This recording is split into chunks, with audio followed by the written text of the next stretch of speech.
involves two aspects. One is neuromorphic computing, and one is robotic systems.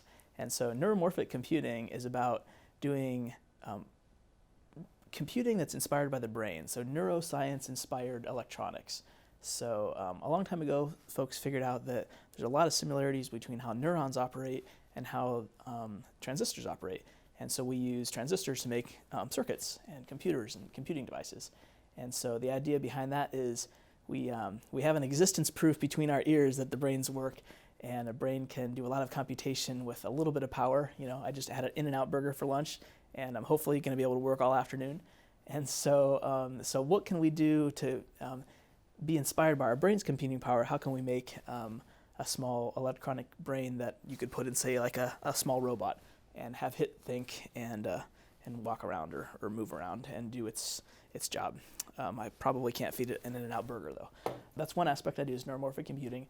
Specifically, I'd like to apply it to robotic problems, like autonomous robotic problems, because autonomous robots, as they move in the world, they don't typically have cords plugged into the wall, and so they're limited by how much battery power they have. And so if you can get more computation out of a limited number of battery, then it's just a better robot. Think of your smartphone. If you could not have to charge it in all the time, it would be a big plus.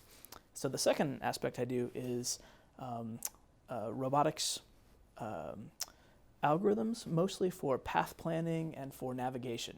So path planning answers the question, how do I get from A to B? So if the robot says, I'm here, I want to get over here, and there's a bunch of obstacles, how do I optimally get from A to B?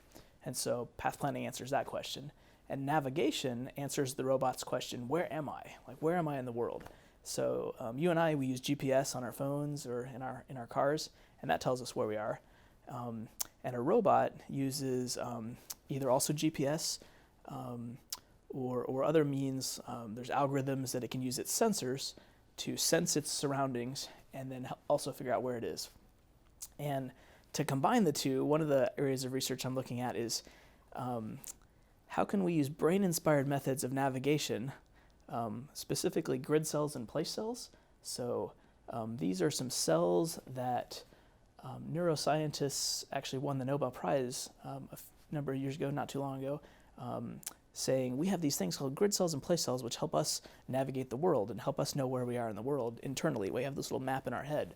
And so I'm trying to figure out, one of the areas of research is how can we take that neuroscience and apply it to robots? Like, how can I figure out how this robot figures out where it is in the world inspired by how we do it?